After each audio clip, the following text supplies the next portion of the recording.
1275 বঙ্গাব্দের 23শে আষাঢ়, রবিবার, আমার বিয়ের দিন।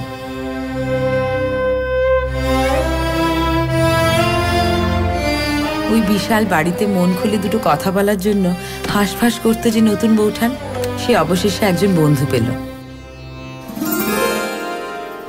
রবি। বরাবাদর মহাবাদর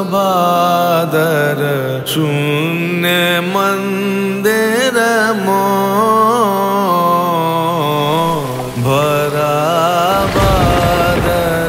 ভগ্নহৃদয়ের সব কবিতা তোমার জন্য লেখা।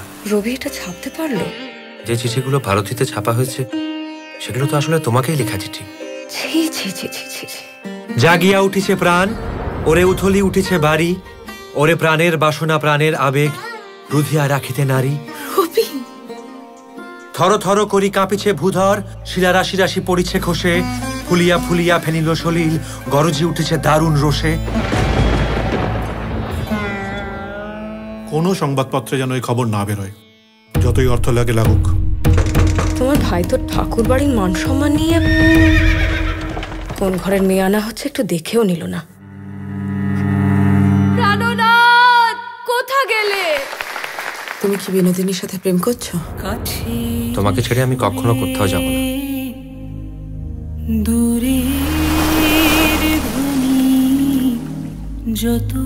যত তোমার যশ বাড়বে, খ্যাতি ছড়াবে, ততই তুমি সর্বসাধারণের হয়ে যাবে। ছোট গণ্ডির মধ্যে তোমাকে ধরে রাখতে যাবো কেন?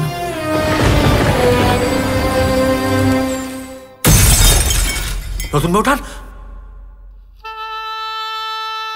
আসলে তো বাঁচা 64 খোপে সাদা কালোর খেলায় শেষ স্থানে, তাই বড়ে এগিয়ে দিলাম কিস্তি।